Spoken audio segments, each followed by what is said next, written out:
Good afternoon. If you're just joining us, this is Mission Control Houston in the Artemis Flight Control Room here at the Johnson Space Center. At a mission elapsed time of 18 hours and 28 minutes and counting, we are coming to you live with our 24/7 continuous coverage of the Artemis II mission.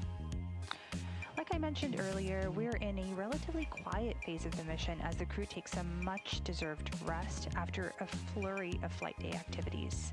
So let's do a little bit of a recap of what's happened so far. NASA's Space Launch System rocket lifted off from Launch Pad 39B at the agency's Kennedy Space Center in Florida at 6:35 p.m. Eastern Time on April 1st. This mission sent 4 astronauts aboard the Orion spacecraft on a planned test flight around the moon and back. The launch marked the beginning of approximately a 10-day mission for NASA astronauts Reid Wiseman, Victor Glover, Christina Koch, and Canadian Space Agency astronaut Jeremy Hansen. After reaching Earth orbit, Orion deployed its solar array wings, while the crew and engineers on the ground transitioned from launch to flight operations to start checking out key systems. About 49 minutes into the test flight, the SLS's rocket's upper stage fired to put Orion into an elliptical orbit around Earth. This was the apogee raise burn, which was successfully completed, continuing to fine-tune the Orion spacecraft's orbit around Earth. The ICPS, or the Interim Cryogenic Propulsion Stage, ignited its RL-10 engine for a precisely timed burn that increased the highest point of the spacecraft's orbit. The spacecraft remained in high orbit, where the crew conducted a manual pilot demonstration known as proximity operations to test Orion's handling capabilities and its systems. Following that, a perigee raise burn was conducted, or a PRB, which raises or adjusted Orion's perigee, or the lowest point of its orbit, into the correct orbital geometry to set it up for translunar injection, or the TLI burn planned for Flight Day 2. The mission management team will be meeting shortly to go through the go, no-go decision for translunar injection. And while we wait for that decision, we are going to take a look back at what has happened so far with our final rendition of Flight Day highlights for Flight Day 1. This is Mission Control Houston.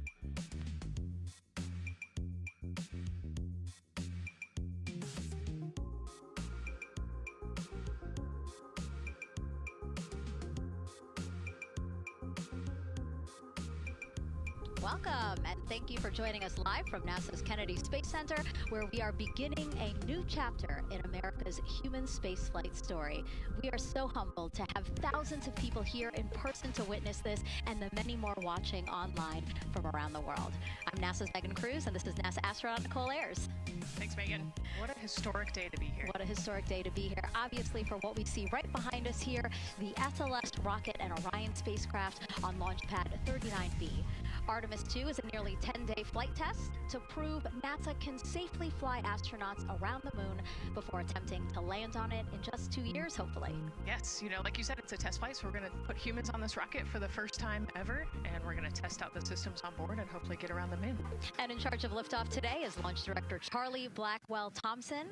She and her team are just across the street from us inside of the Launch Control Center. They kicked off continuous around-the-clock operations just before 5 p.m. on Monday and started fueling the rocket about 4 hours ago. That cap will also connect into the suit, which then eventually connects into the capsule and through an umbilical there, so there's a lot of cords and wires.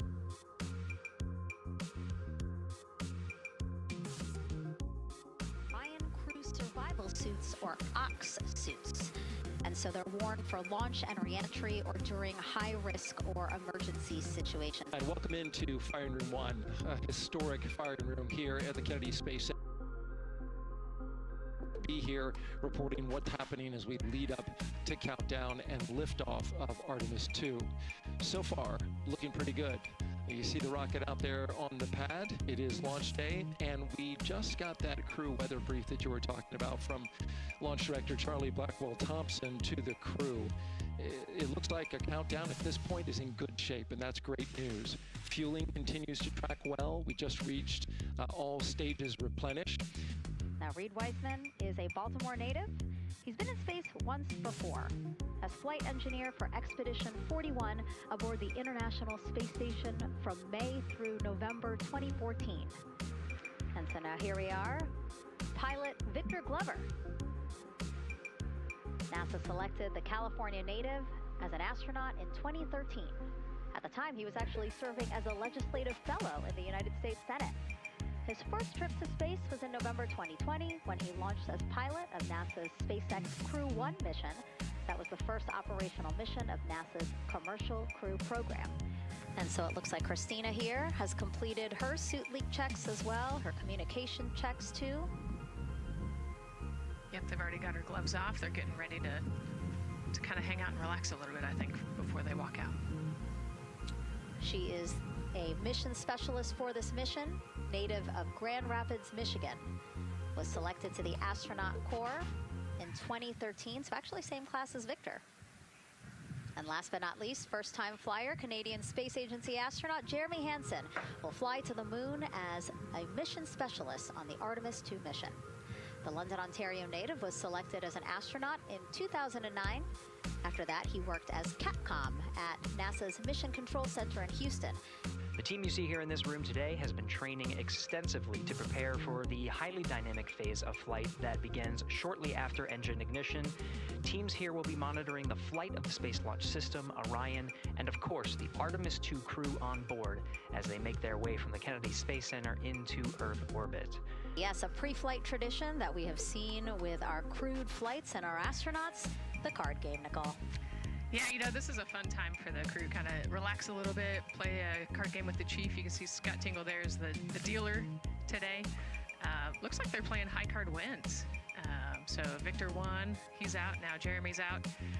You know, there are two schools of thought on this game. Either you want to get rid of all your bad luck or go out on a high note. So it looks like the crew chose we're going out on a high note. Now, the SLS, or the Space Launch System, very big, very powerful. It is going to be producing 8.8 million pounds of thrust at launch. And like I mentioned, very large, as you can see here, going to stand about 322 feet tall with Orion there on top, just a little bit taller than the Statue of Liberty. And here we are, the closeout crew in the White Room getting ready for the astronauts who have just left crew suit up and are now walking down a hallway to greet some family and friends downstairs. Commander Reed Weissman, pilot Victor Glover, mission specialist Christina Cook, and Jeremy Hansen. And here they are, NASA's Artemis II crew. Commander Reed Weissman, pilot Victor Glover, and mission specialist Christina Cook and Jeremy Hansen taking their first steps outside for their historic test flight. To a wonderful applause from the crowd. They're looking really excited. Some and big really smiles. Ready. I love that. Great day for us. Great day for this team. A few words from Reed. Great day for us, the team, he said. Thumbs up, more thumbs up. Of course, a lot of pictures. We hear some camera shutter clicks back there. I love the energy of this crowd. Let's go. And so now the crew walking over to each of their pens. The first people closest to them, of course, their family members who got to quarantine with them, correct? Yes.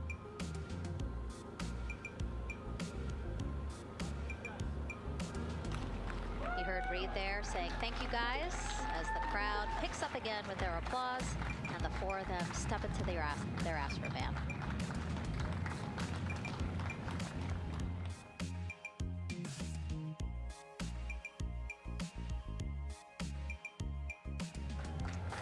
And there they go. And off they go. Reed, Victor, Christina, and Jeremy now on their way to launch pad 39B, where they will fly to the moon. Something no human has done in over 50 years. They may also set a new record as the farthest humans have ever been from Earth, a record set by the Apollo 13 crew almost 56 years ago today. Yeah, you know, we talked about how tall this rocket is earlier. Wow. Look at that. Yeah, look at that point of view, yeah. And now we're watching the crew walk across the crew access arm, getting a beautiful view of Kennedy Space Center. From 274 feet. Woo. Nicole laughs because Nicole is also, like Reed, does not like heights. Does not like how open that crew access arm is. Oh, and he's already turned around and walking in. You can see Dre's protecting his helmet and his visor there from all that metal. Yeah. It's a tight squeeze, but they've done this a lot, so Reed's already all the way across the capsule. Yeah, that was fast. Impressive, Reed. Impressive. That's why you're the commander. Oh, a heart there from Jeremy again. Yep, Canada. Yeah. Canada is about to get into Orion.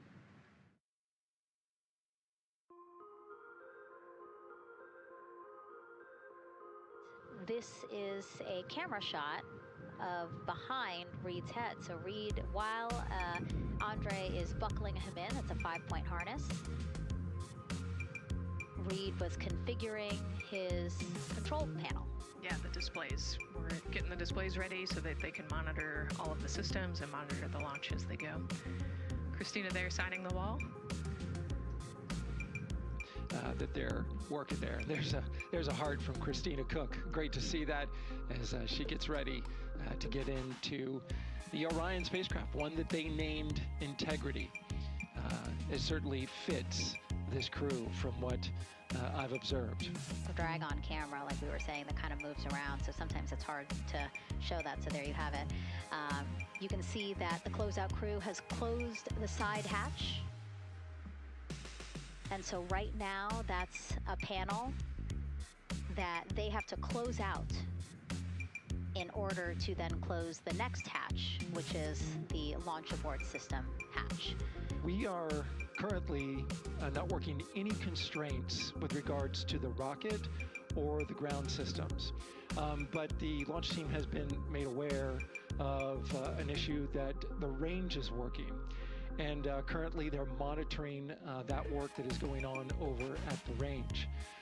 We understand that issue is related to the flight termination system. Now, the flight termination system, just to give you a quick explainer, every rocket has a flight termination system. It's the system that the Eastern Range here uses in order to send a destruct signal to a rocket in case it veers off path. So it's a very critical, important safety component.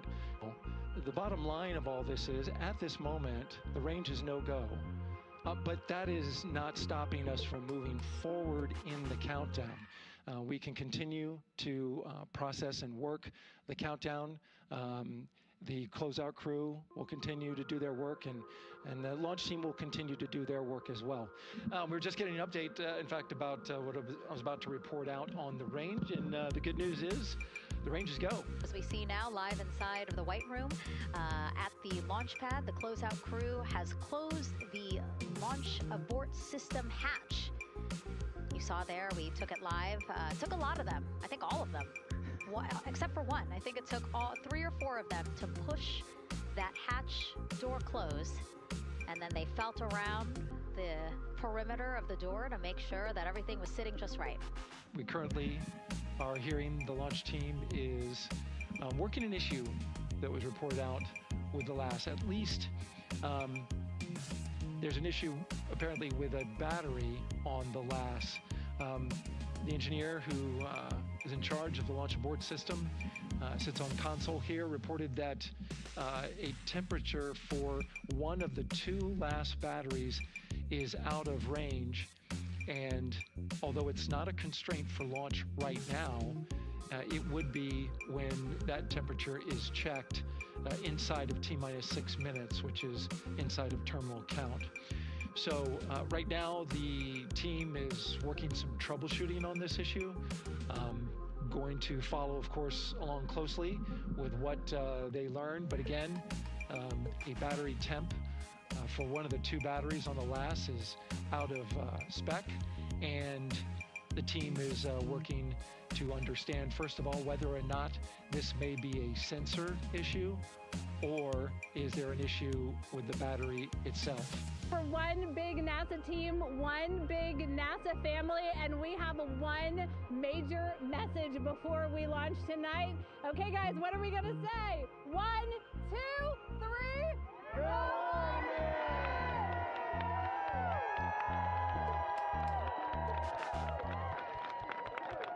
Great news, too. Remember, the team was tracking an issue with the launch abort system battery. They appear to have cleared that issue, so we are go for launch. All right, thank you, Megan and Nicole, and just want to give you an update on the launch abort system that you just reported that they cleared. They believe, they're convinced this is an instrumentation failure. So there are 2 batteries on the LAS. The LAS, of course, and with the help of my 2-year-old son's model rocket, Daniel said I could use this, so it's okay. The LAS is right here. It's the tower above Orion. Orion capsule's inside of here. It's used to pull Orion off the rocket in case something's going on with the rocket, either on the pad or in flight. 2 batteries are bad. Well, I'm sorry, one of the 2 batteries reported an out-of-family temperature, and it was very much out of family. And so they checked their data going back into the vehicle assembly building where they recharged the batteries and worked on them. And they have good, solid data, they reported, that tells them that this is an instrumentation failure, that there's something wrong with the sensor. And so they took it before the mission management team, which has to accept the risk, any changes to launch commit criteria, which this would be one, and they all fully accepted it. So now we are clear as far as that constraint is concerned. NTD COSE hold requested. Copy that. I have an LCC violation of O-CT-004, S-band transponder anomaly. This was a transient LCC violation, so transponder 1 had a demodulated SNR estimate that went down to 2 dBm. When it should have been between 10 and 13, it is now back up to 12, but we did lose that for just a moment. It does not appear that we lost our bit sync or carrier lock, which would be indicative that we lost our lock with the vehicle. So at this point, recommendation would still be go. However, we do have a pre-planned contingency procedure if we want to look at that. But again, this was transient, so we're back in a nominal range. Yeah, us taking a look at the data right here, looks like that was a single sample. Yeah, copy that. RFTS does report that they also lost lock for about 5 seconds. So I would love to ask KUS and see if they also lost lock with the vehicle for any extended amount of period. Yeah, so from our perspective, the allowance is effectively up to 30 seconds, up to 3 samples based on the 1/10 hertz. This is not an LCC violation, I believe. Yes, sir. I would agree with that at this point. Copy that. We're checking with KUS on 232. I don't think they have 212 access. We're trying to verify, but it sounds like they have a loss of lock as well. About 2 seconds. Okay. And I guess for both KUS and COSE, do we have lock now?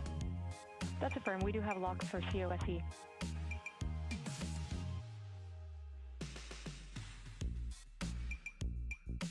Yeah, so from the integration console perspective, we did have a temporary loss there within the allowable, and per the requirement, let's go. And this is Houston Flight. We have lock and we have good telemetry here in GSE. And KUS is reported to they have good lock now. So with all of that, OSC, then are we in a go configuration per your LCC? Yes, sir. Recommendation would be go. Right. LPE concur with that? Yes, sir. LPE concurs go. And launch director? Yes, sir. Launch director concurs go. All right. And for all personnel, this is the NTD conducting the Artemis II launch readiness check. Verify ready to resume count and go for launch.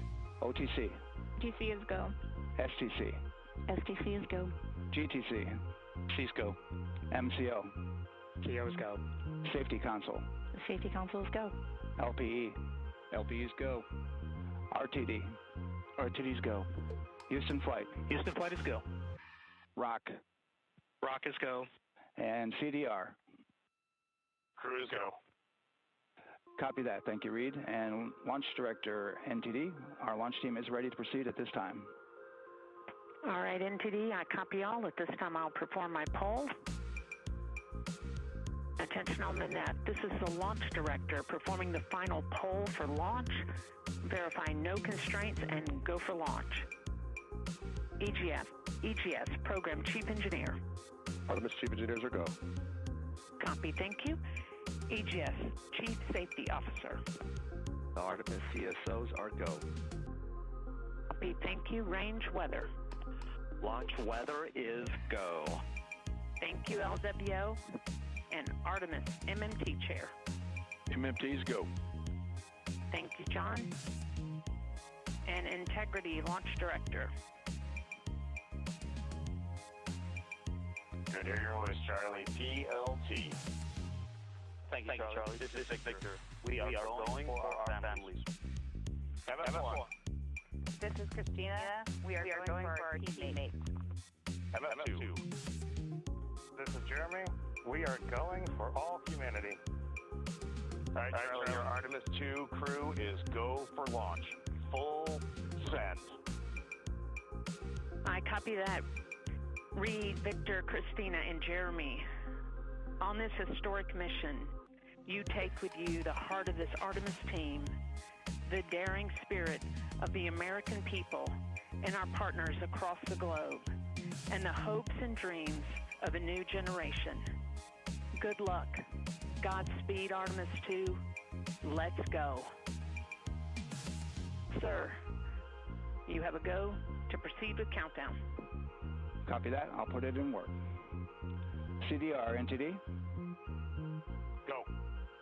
Gear risers and initiate short purge per your EPROC 10.1.1, steps 8 and 9. 10.1.1, 8 and 9 going to work. Copy. CVSE, NTD.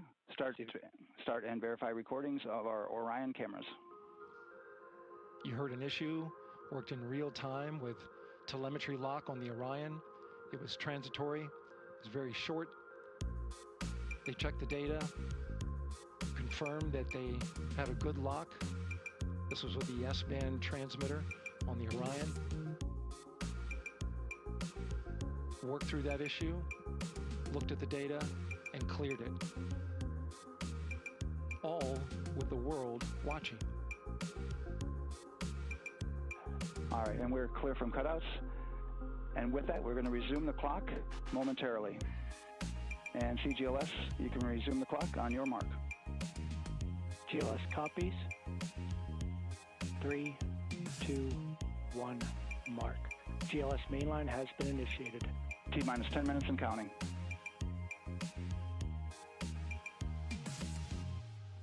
And that begins terminal count. Our new T0 is 6:35 p.m. Eastern Time. 6:35 p.m. Eastern Time. We are now counting down to liftoff of Artemis II. GLS is go for crew access arm retract. And there you see the crew access arm moving away.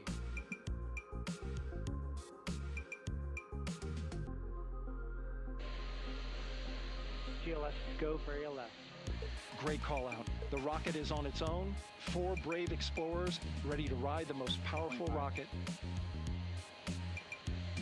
NASA has ever launched. Sound suppression water is flowing. 15. And here we go. 10, 9, 8, 7.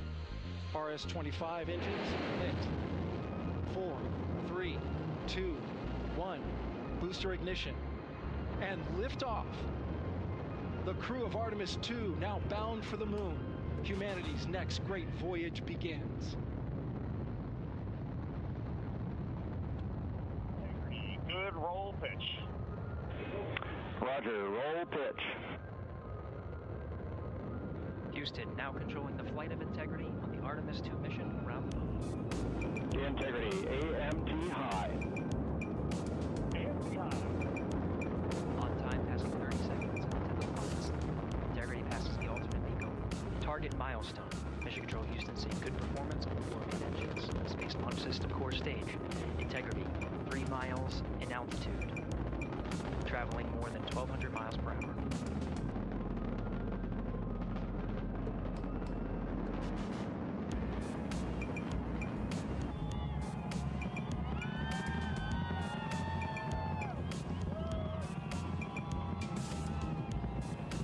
Mission elapsed time, passing 1 minute, approaching max Q. On, Ponce on. Stan, we have you loud and clear on Ponce on. Have you the same? Communication signal transfer confirmed as Integrity and its crew go supersonic. Approaching 90 seconds into the Artemis II mission. Integrity is 14 miles in altitude, 8 miles downrange, traveling more than 2,600 miles per hour.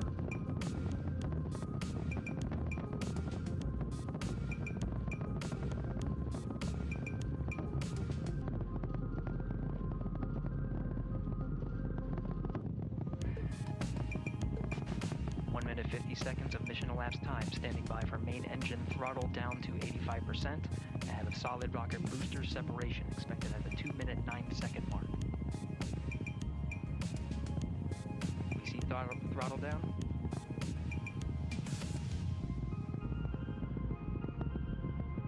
Confirmed separation. Main engine's throttling up, guidance converged.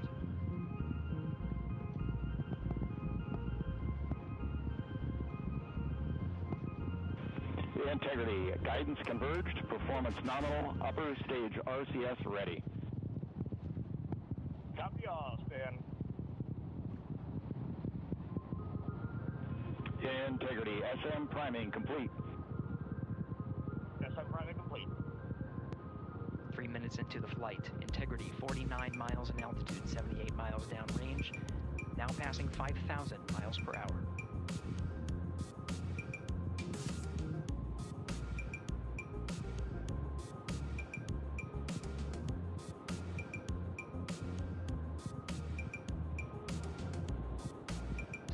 For launch board system jettison. Houston Integrity, good last jettison, great view. We see the same on board, Stan. And Houston has you loud and clear on Tidris at the Carmen line. Outstanding, Stan, we have you the same. 3 minutes 50 seconds into the flight of Artemis II, Wiseman, Glover, Cook, and Hansen cross the boundary to space with good comm checks. GPS signals acquired after last jettison now working on internal checks to verify accuracy.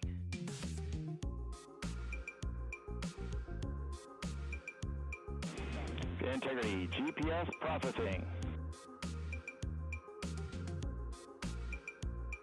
Outstanding, Stan, we see the same, and we have a beautiful moonrise. We're headed right at it.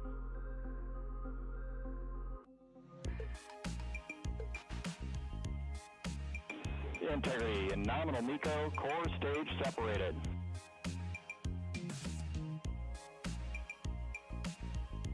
We see the same on board, Stan.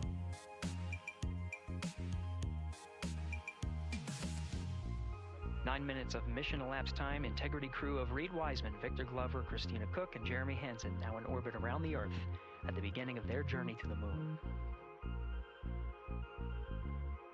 This is Mission Control Houston, 25 minutes, 45 seconds into the flight of Artemis II. We have confirmation that all 4 solar array wings are deployed and latched. This is the configuration needed to switch to ATO preferred, which you did hear confirmed from pilot Victor Glover. That mode has been switched. Now getting our first views from one of the solar array wing cameras over the tracking data relay satellites. We are in a night pass as we are about a little more than 1,300 statute miles above the Earth, just east off the coast of Madagascar.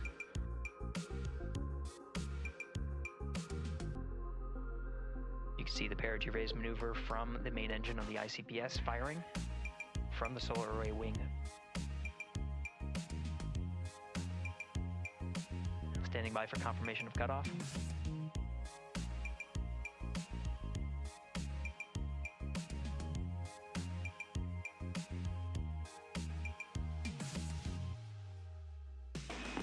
Integrity, good, PRM, and 1 minute to teeter's handover. With the regain of comm, we're starting to get some views aboard the Orion spacecraft. Integrity Houston, voice check on Tigris.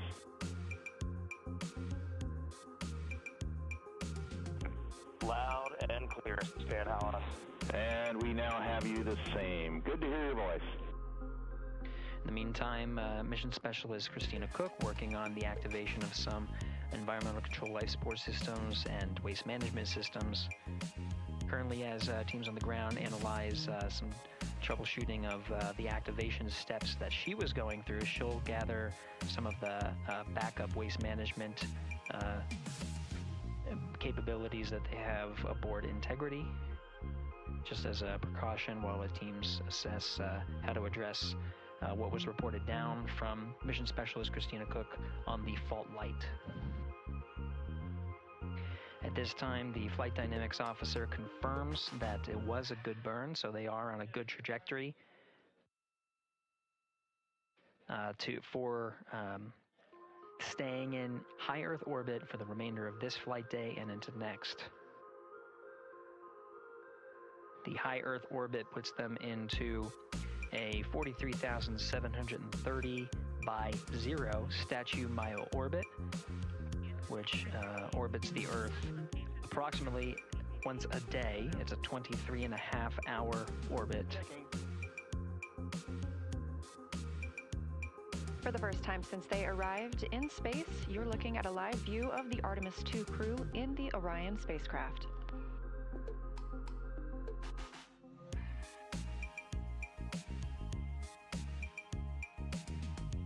All right, Amy, welcome on board the Integrity spacecraft. We got, right now, myself and Christina are in seats 1 and 2, getting ready for rendezvous proxops demonstration. Victor's just finishing up getting out of suits and getting suit drying going, and Jeremy is hard at work in cabin configuration. It was an amazing ride uphill. The views, we've got 2 moon rises that we've had so far, and the views of planet Earth. We've circled it completely, and we forgot how beautiful it is to look down on Earth. We're hearing some comms from the crew as they are preparing for their proximity operations demonstration. And we have just had, for the first time in over 50 years, humans join the Deep Space Network. Now, we're used to people being on the Near Space Network, the tracking data relay satellite system with the International Space Station. But again, first time in 50 years that we will have crew traveling far enough to be on that Deep Space Network. This view coming live from Orion, now just 3 hours and 10 minutes since liftoff today from Kennedy Space Center. As you heard, Mission Control Houston is go for the crew to conduct the proximity operations demonstration. Again, we will see the separation of the interim cryogenic propulsion stage coming up first in just under 12 minutes. Standing by for separation.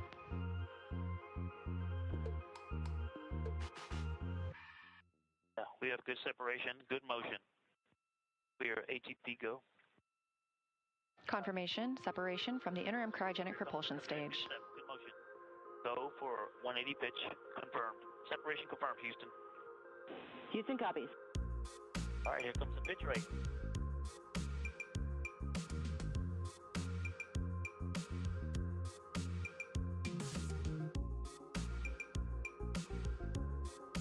I see it. Look at that. Woohoo! This view inside Orion. I see the moon in the camera, and now I see ICPS in the docking camera field of view. Okay, waiting for 550. I'm on the THC. There's 550, starting the 19N. 1. This is the view from 9. And this is the view arrow. The docking camera is showing the crew inside Orion. 19 ends. Much quieter. Got a little rumble, like we're driving on a rocky road, but much quieter than in the sim. I'm showing about 3 degrees wide on ICPS. And it's holding right near the center. Integrity, no action for you on that enable prop caution. No action. End of ICPS, did you see that photo off the screen on camera view? 0.8 degrees wide. quite large. Alright, I'm going to course. 0.9 degrees. 1 degree wide. Here comes 6 outs. 1, 2, 3, 8 down pulses. Great view of the ICPS that powered Orion during the perigee raise maneuver and apogee raise burn. 4, 5,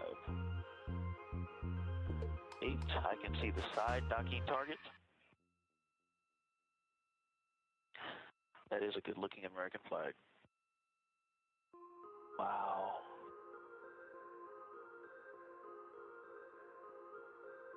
Copy. Going off, Fox. Great flying with you, Houston. Nice vehicle. Great job, Victor, and to the entire crew, and we enjoyed your excitement at seeing ICPS out the window. With proximity operations complete and the upper stage separation burn complete as well, we are now looking to the ICPS, or interim cryogenic propulsion stage disposal burn. We will not see this or get data on it. It will burn up upon re-entry over Earth's atmosphere over the Pacific Ocean. It actually looks like a crescent Earth there in the background. This view coming from one of the solar array wing cameras aboard Orion.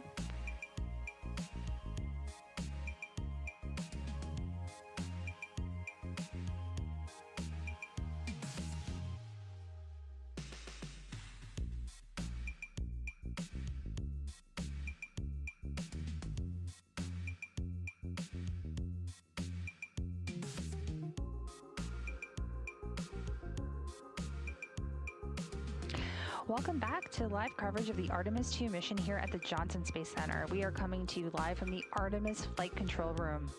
I'm Nila Faramji, your Orbit 3 commentator. As we continue to track the progress of the Orion spacecraft on its journey around the moon, we're in a relatively quiet phase in the mission because the crew is taking a much-deserved nap. We're currently at a mission elapsed time of 19 hours and 4 minutes and counting, and we are coming to you live with continuous 24/7 coverage of the mission.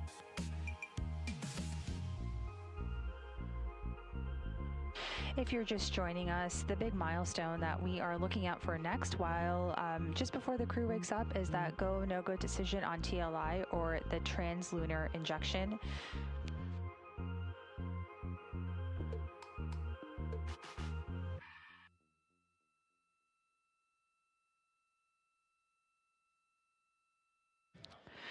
This TLI is a burn. That's the last main engine firing of the mission. It propels Orion on a path towards the moon and sets it on a free return trajectory that will ultimately bring the crew back to Earth for splashdown. And that's because Orion is using a free return trajectory to swing around the far side of the moon, and the TLI engine firing also puts Orion on the path to return to Earth on flight day 10. Now, essentially what happens is that the engine will provide up to 6,000 pounds of thrust, enough to accelerate a car from, for example, 0 to 60 miles in about 2.7 seconds. Pending that go, no-go decision for TLI, the burn is currently scheduled for 6:49 and 50 seconds p.m. Central Time. Using Integrity's orbital maneuvering system engine, it's anticipated to be a 5-minute and 51-second burn with a change in velocity to 1,272 feet per second. Once again, TLI commits Orion to the rest of this 10-day mission.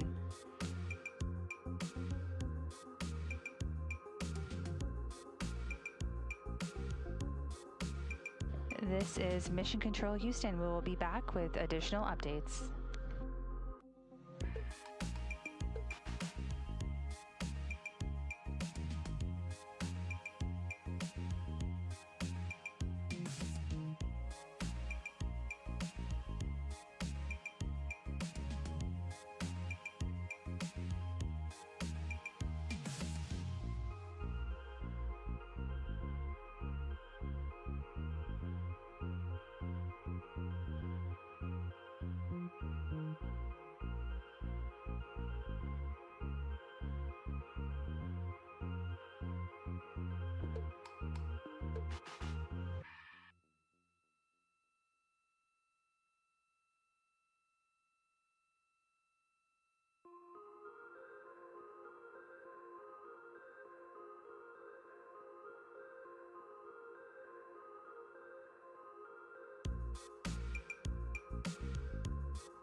Give me the green light, give me just one night.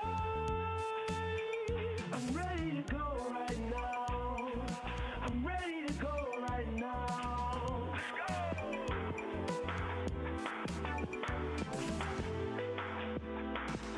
I'm ready to go right now, I'm ready to go right now. I see you move, I'm checking your smile, working your back like it's going out of style. Shake just a little bit faster, shake just a little now, girl. I'm dying to meet you, so let's mess around. Got an obsession with us getting down. Come just a little bit closer, I just need permission, so give me the green light, give me just one night. I'm ready to go right now.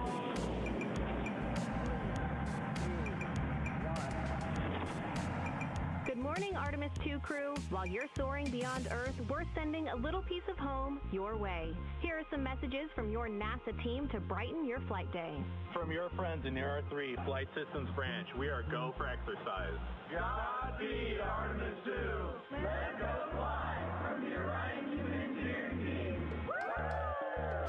Wishing you an excellent mission around the moon from the Huntsville Operations Support Center's Systems Engineering team. Go Artemis!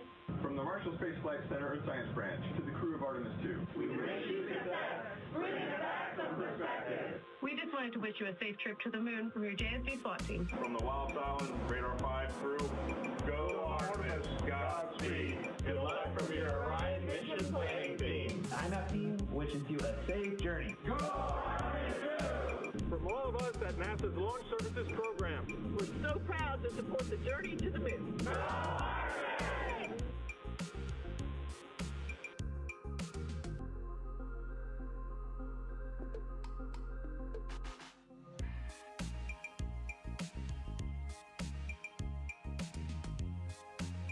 Houston Integrity, we are ready to go, and that was awesome. Thank you for all of those messages. You are very welcome.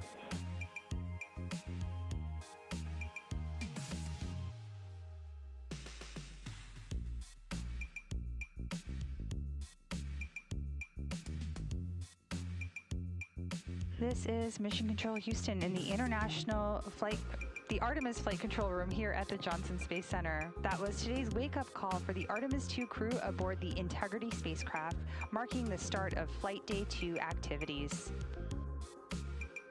The song you heard just now was Green Light by John Legend featuring Andre 3000, followed by a message from several members of the workforce wishing the crew well as they kick off their journey for Flight Day 2. At a mission elapsed time of 20 hours and 3 minutes and counting, the crew will now begin their post-sleep procedures and will be following along as they get ready for today's scheduled activities and operations. That includes the go, no-go decision for translunar injection or TLI. Following the decision, TLI will take the crew on their free drift trajectory around the moon and bring them back to Earth. This is Mission Control Houston.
Good afternoon from the Artemis Flight Control Room in Houston. At a mission elapsed time of 20 hours and 23 minutes and counting, the crew has now begun their post-sleep procedures and will be following along as they get ready for today's scheduled operations. That includes the go-no-go decision for translunar injection, or TLI. And following that decision, TLI will take the crew on their free drift trajectory around the moon and bring them back to Earth. So let's take a look back and recap what's happened so far. NASA Space Launch System rocket lifted off the launch pad 39B at the agency's Kennedy Space Center in Florida at 6:35 p.m. Eastern yesterday, April 1st. The launch marked the beginning of an approximately 10-day mission for NASA astronauts Reed Wiseman, Christina Koch, Victor Glover, and Canadian Space Agency astronaut Jeremy Hansen. After reaching Earth orbit, Orion deployed its solar array wings, while the crew and engineers on the ground transitioned from launch to flight operations to start checking out various key systems. About 49 minutes into the test flight, the rocket's upper stage completed an apogee raise burn, putting Orion into an elliptical orbit around Earth. The apogee raise burn was successfully completed, continuing to fine-tune the Orion spacecraft's orbit around Earth. The ICPS, or the Interim Cryogenic Propulsion Stage, ignited its RL-10 engine for a precisely timed burn that increased the highest point of the spacecraft's orbit. The spacecraft remained in high orbit when the crew conducted a manual pilot demonstration to test Orion's handling capabilities, known as proximity operations. Following that, the perigee raise burn adjusted Orion's perigee, or its lowest point of orbit, into the correct orbital geometry to set it up for its translunar injection, or TLI, planned for today, Flight Day 2. The crew then took some much-needed rest with a 4-ish hour nap and were woken up at a mission elapsed time of 20 hours with a song called Green Light by John Legend featuring Andre 3000. And that was followed by a message from several team members of the workforce wishing the crew well as they kicked off Flight Day 2. We'll continue to follow operations here in Mission Control. I'm Neil Ferrangi, handing things over now to our Orbit 1 commentator, Leah Cheshire Mustachio. She'll take us through the next few hours and kick off Flight Day 2 with the Artemis II mission. And you can see now in the flight control room, the teams are doing the Orbit 3 to Orbit 1 handover. This is Mission Control Houston.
Good afternoon and welcome to the Artemis Flight Control Room here at NASA's Johnson Space Center in Houston, Texas. I'm NASA PAO Leah Cheshire Mustachio, your Orbit 1 commentator, ready to take you through a very busy day for the crew, namely with the translunar injection burn this afternoon. That is scheduled for 6:49 p.m. Central Time, expecting a 5-minute and 49-second burn on the OMS engine.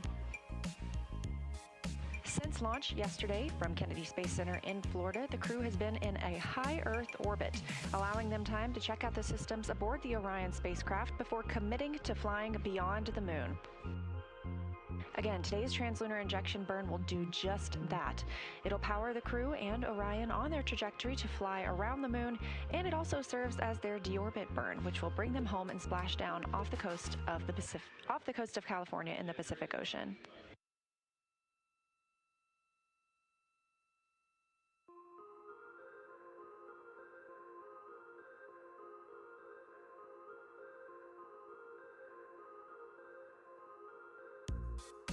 The crew aboard Orion, Commander Reed Wiseman, Pilot Victor Glover, Mission Specialist Christina Cook, and Mission Specialist Jeremy Hansen are in their post-sleep period of the day, having just been woken up with their wake-up song, Green Light by John Legend and Andre 3000, and some wake-up messages and well wishes from teams here on the ground.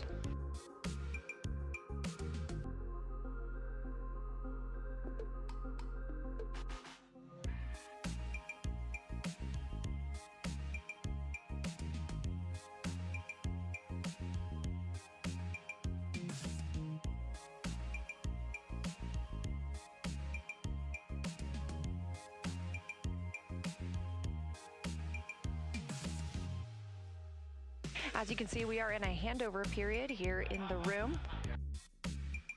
Flight Director Jeff Radigan coming back on console. He is the lead flight director for the Orbit 1 shift.